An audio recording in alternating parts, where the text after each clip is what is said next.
All right, welcome to another one of our videos of our node by node challenge. We've been going through all the different nodes in the shading workspace within Blender 4.3, and we've been working through our input nodes first, and we are up to texture coordinate. So texture coordinate is a pretty straightforward node. It's used on a regular basis when you're trying to be able to map different materials and different types of textures onto an object.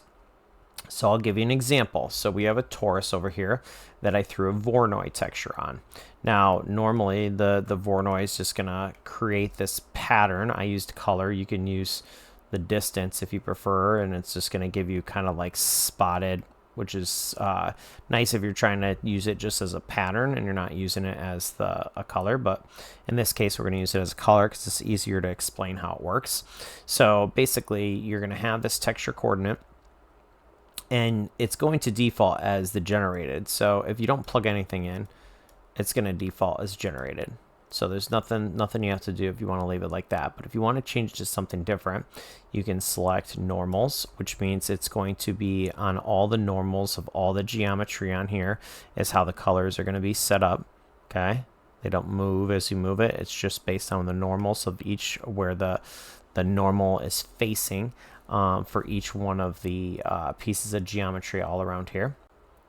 Then you have UV. So if you have a UV unwrap, which this one has a generic UV unwrap because it's as a base shape within Blender, it's going to have the colors based on that. So, and they don't move as you change it around as well.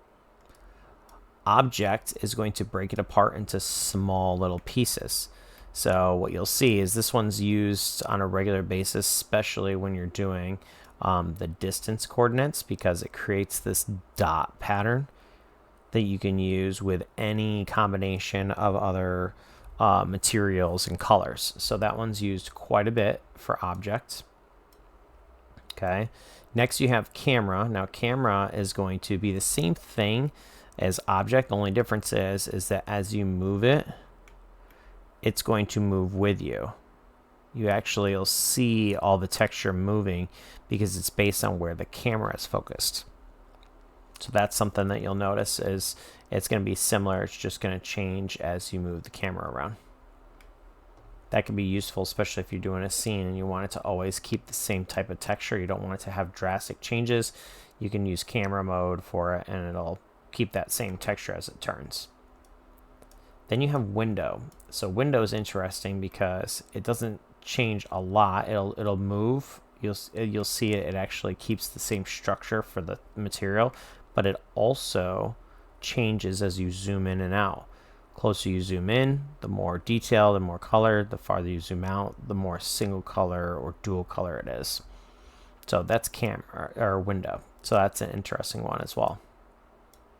Then you've got reflection. So reflection is going to be a mirror image of itself. So it basically has one on one side and then it'll have the exact same thing on the other side. So that's why it's kind of swirl effect. So it's an interesting way. Like if you're trying to be able to create a swirl effect, you could do that. And you also could change the size of this to make it real streaky. If you want to make it look like it's something like speeding around and moving. Or you can make it a little bit on the slower side and more bigger chunks. So it just depends on what you're trying to do and what look you're going for. So each one of these works slightly different.